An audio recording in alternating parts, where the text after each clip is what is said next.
Salut, c'est Red, développeur du jeu Epic Battle Run, et on arrive à la fin de l'année. Il s'est passé énormément de choses, plusieurs centaines de personnes nous ont rejoints cette année. Je me suis dit que ça pourrait être sympa de te parler un peu du passé de cette chaîne, et également de te partager la vision que l'on va avoir pour 2019. Générique.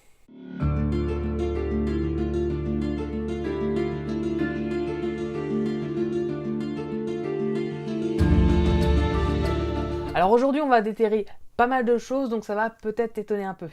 Toutes les vidéos dont je vais te parler sont disponibles dans la description et il y en a probablement que tu n'as pas vu, simplement parce qu'elles sont maintenant non répertoriées. J'en profite également pour remercier Maxime de la chaîne YouTube Derrière le Game qui fait ce montage, on en parlera à la fin de la vidéo, sa chaîne est dans la description. Initialement, cette chaîne ne s'appelait pas Les Aventures de Red, mais Le Bruit de Red, car initialement, en 2017, j'avais commencé une émission qui s'appelait Le Tour. Le but était de faire le tour d'un artiste ou d'un groupe que j'apprécie. J'ai fait 2 épisodes, un sur Rage Against the Machine et un autre sur Grand Corps Malade.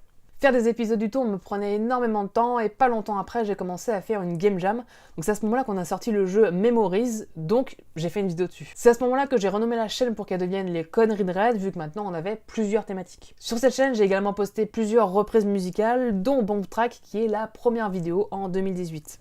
À partir de là, j'avais plusieurs thèmes sur la chaîne et je me suis lancé dans la conception de jeux vidéo, notamment avec la série Les Bugs de Red où je recrée en live le jeu Epic Spirit. Je fais également un peu de musique avec des reprises, notamment à la guitare, la basse et la batterie, et je me remets tranquillement à la modélisation 3D où je vais faire plusieurs timelapses. Fin février 2018, je me mets à accélérer le rythme de la chaîne YouTube et à ce moment-là, je poste une vidéo par semaine. C'était challengeant de faire ça puisqu'il fallait gérer à la fois mon travail dans le studio Oblada, ma scolarité à Intech et également la chaîne YouTube. Durant cette période, j'apprends énormément, donc que ce soit faire un montage, écrire une vidéo ou être à l'aise devant une caméra. Ça, c'est compliqué. Et cette année est l'occasion de faire de nouvelles choses. Je refais une game jam avec une nouvelle team, et c'est à ce moment-là qu'on sort Block and Blaster durant la Ludum Dare 41. Et on arrive à être classé 236e sur 3200 jeux, ce qui est assez sympa. J'ai aussi essayé de faire une reprise intégrale à la guitare, basse et batterie sur la musique Smell Like Teen Spirit.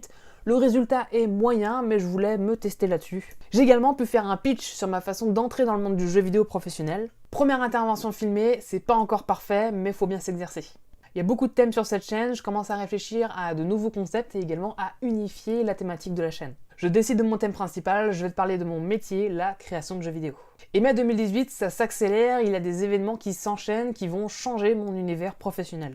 Il se passe des choses que je ne veux pas cautionner et on arrive sur la rupture d'un commun accord avec l'entreprise où je travaillais. C'est une rupture qui est réfléchie, qui va prendre plusieurs mois et qui aboutit sur une énorme opportunité pour moi. Je me lance avec Anna dans la conception d'un jeu qui va finalement s'appeler Epic Battle Run et on travaille ensemble sur la création de notre studio de jeux vidéo. La chaîne s'appelle maintenant Les Aventures de Red et à partir de là, il est probable que tu connaisses la suite de l'histoire. Je repars dans une production d'une vidéo par semaine, mais cette fois on partage la conception de notre jeu en abordant différents aspects du jeu vidéo. Si durant ce début d'année j'ai pu toucher à énormément de domaines, la deuxième moitié de l'année a été particulièrement intense et j'ai pu m'ouvrir à énormément de choses. La production d'un jeu à deux, c'est aussi la possibilité de pouvoir toucher à l'art, au game design, au son, à la recherche de financement, au marketing, à la création de communauté, etc. Du coup, on arrive à aujourd'hui et à réfléchir à ce que l'on va accomplir pour 2019. Déjà, il y a la sortie du jeu Epic Battle Run avec toute la constitution du studio qui va avec. Le premier objectif pour 2019, ça va être de pouvoir vivre de cette activité-là. On travaille à deux à temps plein dessus, ça nous prend absolument tout notre temps. Donc la première étape, ça va être de pouvoir vivre, de pouvoir gagner suffisamment d'argent pour pouvoir payer le loyer, payer les factures, etc. C'est quelque chose de difficile, il y a de la concurrence, on cherche différents moyens de financer notre activité, mais j'espère qu'on aura au moins réussi cette étape-là. L'étape d'après, c'est de pouvoir faire vivre d'autres créateurs de jeux vidéo. L'idée, c'est pas de devenir un énorme studio, mais plutôt de se rapprocher du modèle de l'entreprise Supercell.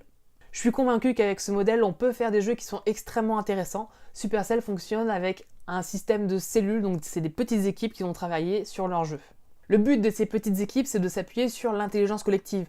Au lieu d'avoir une hiérarchie pyramidale où on va avoir les chefs qui décident et les travailleurs qui produisent le jeu. Tout le monde a son mot à dire dans la production et on travaille avec l'objectif commun de faire des jeux de qualité qui vont apporter quelque chose au monde du jeu vidéo. C'est un objectif qui est à moyen terme, on doit d'abord prouver notre valeur en tant que créateur de jeu, mais c'est là où on va, que ça prenne 1 an, 2 ans ou 5 ans, on va le faire. On va découvrir encore plein de nouvelles choses et cette chaîne YouTube sera notre journal de bord de cette expérience-là. Continuons l'aventure ensemble. Un grand merci à Maxime de la chaîne Derrière le Game qui s'est occupé du montage de cette vidéo-là. C'est quelqu'un qui partage aussi son expérience dans le développement de jeux vidéo. Ce qui est encore plus cool, c'est qu'il a débuté la création de jeux il y a 8 mois. Tu vois tout l'apprentissage, ses retours, ses réussites, ses challenges. Tu te reconnaîtras probablement dans son parcours, donc check sa chaîne, elle est en description. J'en profite également pour te remercier de ton soutien, on est de plus en plus sur cette chaîne et franchement c'est génial. Le concours sur Twitter est encore présent, on te fait gagner une carte cadeau à l'arrivée des 500 abonnés sur YouTube. Je te conseille également de nous suivre sur Instagram et on a ouvert récemment un Discord. La semaine prochaine, on est en période de fête, donc exceptionnellement, il n'y aura pas de vidéo la semaine prochaine. Donc on se retrouve en 2019. À bientôt, la bise.